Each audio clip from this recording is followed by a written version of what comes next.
जम्मू कश्मीर किसान मजदूर यूनियन जिंदाबाद। जम्मू कश्मीर किसान मजदूर यूनियन जिंदाबाद। जय जवान जय किसान। जय जवान जय किसान। जय किसान। जय जवान। वापस हो काला कानून वापस हो।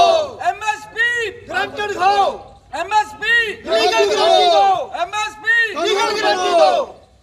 दिल्ली के अंदर ही जो देशव्यापी आंदोलन किसानों का हो रहा है, उसके संदर्भ में हमने प्रोटेस्ट किया है और उसी से प्रेरित होकर हमने एक नई यूनियन जम्मू कश्मीर किसान मजदूर यूनियन का गठन किया है। हमारा मानना है कि अभी जो ऑनगोइंग स्ट्रगल है किसानों की और दिल्ली के अंदर जो कानून इन्होंने थोपे हैं किसानों के लिए, किसानों पर, उनको वापस लिया जाना चाहिए और एमएसपी जो है, न्यूनतम समर्थन मूल्य जिसको कहते हैं, उसकी लीगल गारंटी दी जानी चाहिए। एक्चुअली मज़े की बात यह है कि जिस चीज़ की किसानों ने डिमांड नहीं की वो कानून बना दिए गए। अब वो कहते हैं ये कानून हमारे लिए है, हमारे हित में नहीं है। तो सरकार ने बजाय उस पर सोच विचार करने के या किसानों की मांगें मानने के उन पर रिप्रेशन कर रही है। अभी आपने देखा क्या क्या नहीं हुआ किसानों पर। तो पिछले 6-7 महीने हो गए जून से ये स्ट्रगल चल रही है 2020 से। तो इनको ये सोच लेना चाहिए कि ये कानून जब तक वापस नहीं होंगे, एमएसपी ग्रांटेड नहीं होगी, आप कितना भी रिप्रेशन उन पर करते रहोगे, फिर होगा क्या? फिर होगा ये कि ये देशव्यापी आंदोलन और बढ़ेगा और सरकार के लिए मुश्किल पैदा होगी। मेरा मानना ये है कि सरकार को जल्द से जल्द फिर दोबारा बातचीत, जो डेडलॉक टूटा हुआ है, उसको शुरू करना चाहिए और इसका समाधान करना चाहिए। ऐसे परेशानी होती रहेगी लोगों को भी और किसानों को भी, तो मैं समझता हूँ इसका समाधान बातचीत से फौरी करना चाहिए। धन्यवाद। जल्द ही अगर तो आपकी तंजीम किस तरह करेगी आप? देखिए, हमारा पहला तो फोकस यही है कि डायलॉग से ये इस मसले को हल किया जाए। अगर ये नहीं होता तो मैं समझता हूँ कि ये सरकार की एक बहुत बड़ी नाकामी होगी कि एक देश के अंदर चुनी हुई मेजॉरिटी में 303 सीटों के साथ केंद्र में बैठी हुई है, अगर वो इस तरह के आंदोलनों को दबा के हल करना चाहती है, अपने हित में करवाना चाहती है, अपनी ओर मोड़ना चाहती है, तो मेरे ख्याल से ये बहुत बड़ी विडंबना होगी। रूपराज शर्मा, कन्वीनियर जो आज ही गठन हुआ है, किसान जम्मू कश्मीर किसान मजदूर यूनियन, मैं समझता हूँ कि जो हिंदुस्तान के अंदर आंदोलन चल रहा है, हमारी यूनियन जो है उसका पुरजोर समर्थन करती है और डिमांड करती है सरकार से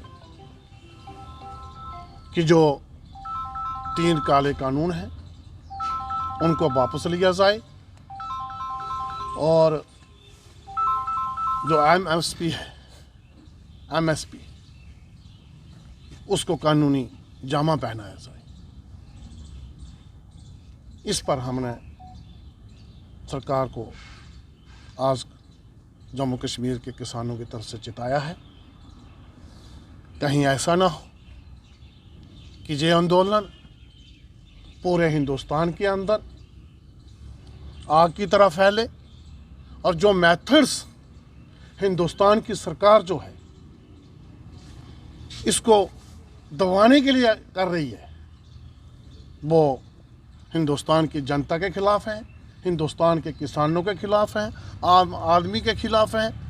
जो जनता चाहती ही नहीं है, जो किसान चाहते ही नहीं हैं जिन चीज़ों को, उनको सरकार जो है अपने बल पे थोपना चाहती है, जो उसको आने वाले टाइम में भुगतने पड़ सकते हैं नतीजे। कोई सवाल आप पूछना चाहें? बिल्कुल सर, जब से ये केंद्र सरकार आई है, क्या लगता है आम हालात किस तरह के बने हैं देश में? जब से हिंदुस्तान के अंदर मोदी की सरकार आई है, बेसिकली तो मैं समझता हूं कि ये एक ऐसी सरकार चुनी गई है जो सरमायादारों के हक में काम कर रही है। लगातार हिंदुस्तान तो आज स्थिति ये है, हिंदुस्तान ऑन सेल है। हिंदुस्तान का जो पब्लिक सेक्टर जितने भी थे, जितने भी हैं, बच्चे हैं, सबको बेचा जा रहा है। और जो हमारे नौजवान बच्चे हैं, उनका भविष्य जो है अंधकार में डाला जा रहा है। और आने वाले टाइम में हिंदुस्तान के अंदर जो सरकारी नौकरियां हैं जिसके लिए बच्चे अप्लाई करते थे, वो ख़त्म हो जाएंगी। हर चीज़ प्राइवेट कर दी जाएगी और तानाशाही इतनी बढ़ जाएगी हिंदुस्तान के अंदर। आपने देखा होगा कि आप जैसे पत्रकारों को भी अंदर ठोक दिया गया। इस सरकार ने इतना जुल्म और रिप्रेशन किया है। मैं समझता हूँ कि जो आज परिस्थितियाँ पैदा की गई हैं, इसकी जिम्मेदार केंद्र सरकार है, भारतीय जनता पार्टी है और आरएसएस है। अगर समझदार सरकार क्या होती है, अभी आपने वीडियो में देखे होंगे, क्लिप देखे होंगे राजनाथ सिंह के, वो उन्हीं के लोग हैं। आज से 20 साल पुरानी बात है कि मैंने बुलाया और मैंने कहा कि आओ बात करें। इस सरकार को क्या तकलीफ है, इतनी तानाशाही क्यों है, ये बदमाशी पे उतर आई है। ऐसा नहीं होता, इस डेमोक्रेटिक सेटअप में ऐसा नहीं होता है। लोगों की आवाज़, सरकार किसके लिए बनी है? लोगों के लिए। तो लोग ही नहीं रहेंगे, लोगों पे आप जुल्म करोगे तो सरकार काहे कि कैसे चलेगी? सरकार नहीं चल पाएगी। आने वाले दिन जो हैं, मुझे ऐसा लगता है कि जम्मू कश्मीर के साथ साथ पूरे हिंदुस्तान में हालात और भी ख़राब होंगे अगर यही परिस्थितियाँ रही तो। आज जो हमारी मीटिंग हुई है किसान यूनियन की, इसका यही उद्देश्य है कि जम्मू कश्मीर में तो कोई सब लोग कल बाकी भी मीटिंगें चलेंगी, जो भी संगठन हैं किसानों के, उनके साथ बातचीत होगी। आज भी होगी, कल भी होगी और 6 तारीख का भी हमने प्रोग्राम रखा हुआ है। जो कॉल दिल्ली से आई हुई है उसी के ऊपर हम अमल करेंगे। असल बात यह है कि ये जो 3 कानून है ना, ये काले कानून हैं और 3 कानून ऑर्डिनेंस लेकर के लाए हुए हैं। ना किसी किसान यूनियन के जो संयुक्त मोर्चा है या किसान यूनियन से कोई सलाह मशवरा नहीं किया गया है। अपनी मर्जी से 3 कानून हमारे ऊपर थोप दिए गए हैं और किसान यूनियन इसका विरोध करती है, रिपील करने के लिए कह रही है। इसीलिए हम धरने पर दिल्ली के अंदर बैठे हुए हैं। हम कहते हैं कि हम एमएसपी पर कानून बनाओ और ये तो 3 काले कानून वापस लो। और इस पर लोगों को अब पता चल रहा है कि वाकई ये लोग हमारी जो फुल्का है ना, जिसको हम रोजी कहते हैं, खाने पीने का सामान जो होता है, ये इसके ऊपर ताला लगने वाला है। ये ब्लैक मार्केटिंग होगी, सस्ते रेट पर बड़े लोग खरीदेंगे, उनके गोदाम तक बन गए हैं। इसीलिए सरकार एडमेंट है कि हम कानून वापस नहीं लेंगे, क्योंकि ये कानून कारपोरेट बड़े जो लोग हैं उद्योगपति, उनके लिए बने हैं, किसानों के लिए नहीं बने हैं। किसानों के लिए वो कहते हैं जी कॉन्ट्रैक्ट फार्मिंग। कॉन्ट्रैक्ट फार्मिंग क्या होती है? जैसे इन्होंने BSNL को फेल करना था ना, तो इन्होंने जियो की सिम चला दी। 3 महीने उन्होंने मुफ्त में दिया, उसके बाद ज़्यादा से ज़्यादा पैसा कर रहे हैं और ये सरकारी संस्थान फेल कर दिया गया। ऐसे ही ये जो FCI है, इसको फेल करने में लगे हुए हैं और इन्हीं गोदामों को वो किराए पर दे देंगे और लोगों को रोज़गार भी नहीं मिलेगा। ऐसे ही जितने भी ये अभी बजट देखो नया, इसमें इन्होंने तमाम सारे जितने भी गवर्नमेंट के संस्थान हैं, इनको बेचने का काम कर रहे हैं। जब बेचेंगे तो निजीकरण, मोनोटाइज उसको कर देंगे, प्राइवेट के हवाले कर देंगे। देश तो का अन्नदाता सड़कों पर है और सरकार इस तरह सरकार के कह रही है कि क्या बिल्कुल ठीक हो रहा है। 150 से ज़्यादा लोग मर गए हैं। कभी भी सरकार के जितने भी जो भारत सरकार के मंत्री हैं, उन्होंने कभी भी ये नहीं कहा है कि लोग मर गए हैं, हमारे ही लोग हैं। इन्होंने हमें वोट डाले थे, कितने उत्साह भर थे लोग कि हमारे कांग्रेस ने चोरियां की हैं, तो हमारी भारतीय जनता पार्टी की सरकार आएगी तो ये हमारे लिए बड़े अच्छे अच्छे कानून लाएगी। ये जितने भी कानून ला रही है तो अमीरों के लिए ला रही है, बड़े बड़े उद्योगपतियों के लिए ला रही है। गरीबों के लिए तो कुछ भी नहीं है। गरीब तो मैं देख रहा हूँ कि बच्चों को बड़ी आशा थी कि हमें नौकरियां मिलेगी, 2 करोड़ रोज़गार हर साल में देंगे, कोई रोज़गार नहीं मिला। हर बात झूठी नज़र आ रही है इनकी। इन्होंने कहा था, देख लो आशा वर्कर देखो वो लाइन में है। जिन लोगों ने कोरोना पीरियड में अपने जो फ्रंट लाइन वर्कर थे, उनके लिए इन्होंने कितने आश्वासन दिया, हम इतना करोड़ का बीमा करेंगे, 50 लाख का करेंगे, कुछ को किसी को कुछ नहीं मिला है। तो मैं कहता हूँ जब से ये सरकार आई हुई है, देश में उथल पुथल हो रहा है। नए नए कानून जो इनके सामना पत्र में भी नहीं थे, वो कानून जो बातें करके जो वादे किए, उनको भूल करके और ही लोगों के सामने शगुफे छोड़ दिए गए। NCR लगा दो, लोगों को अपने प्रमाण पत्र देना पड़ेंगे, हम हिंदुस्तान में हैं, हिंदुस्तान के हैं कि नहीं है। तो ये अगर इनको पूछा जाए कि अपने ही आप नकलें दे दो, तो इनके पास भी नहीं है। 370 तोड़ के पूरे हिंदुस्तान में भाई लूटी। 370 का फ़ायदा क्या है? एक फ़ायदा गिना दो, कोई फ़ायदा नहीं हुआ है।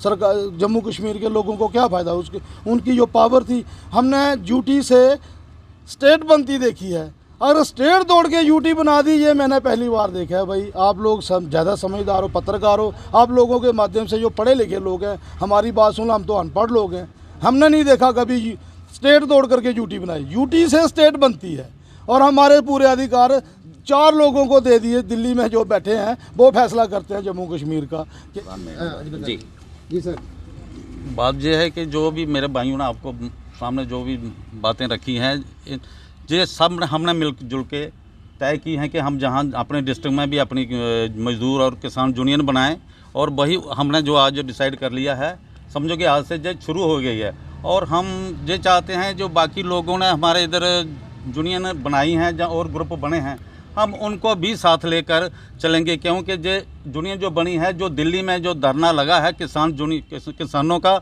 उनको जो परेशान कर रही है गवर्नमेंट, 4 महीने से ठंड में बैठे हैं, बड़ी मुश्किल से, आप तो सब जानते हैं।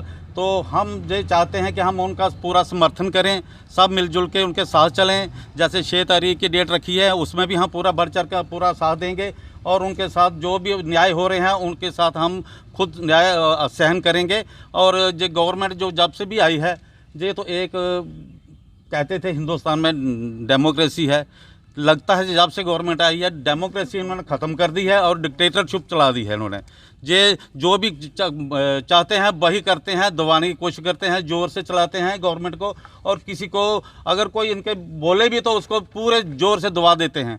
तो हम यही चाहते हैं इकट्ठे होकर सब इनका फेस करेंगे, गवर्नमेंट का भी फेस करेंगे, और किसान जो हमारे भाई हैं जो बैठे हैं उधर, उनका पूरा साथ देंगे, और उनके साथ जो भी नहीं रहे हम पूरा उनका साथ देकर हम दिल्ली में जाना पड़ेगा, दिल्ली में भी जाएंगे, आगे भी जाना। जैसे एक बात कहना चाहता हूँ मैं, यूपी बॉर्डर पर जैसे अभी थोड़े दिन पहले, आपको पता है जो भी हुआ, हमसे ज़्यादा बेहतर जानते हैं पत्रकार, लेकिन हमने सुना है कि जो गांव नज़दीकी गांव सराउंडिंग गांव थे, उनके लोगों ने आके इनसे हल्ला गुल्ला किया, उनको एक विधायक न लाया गया था इकट्ठा करके जो बीजेपी से ताल्लुक़ रखता था।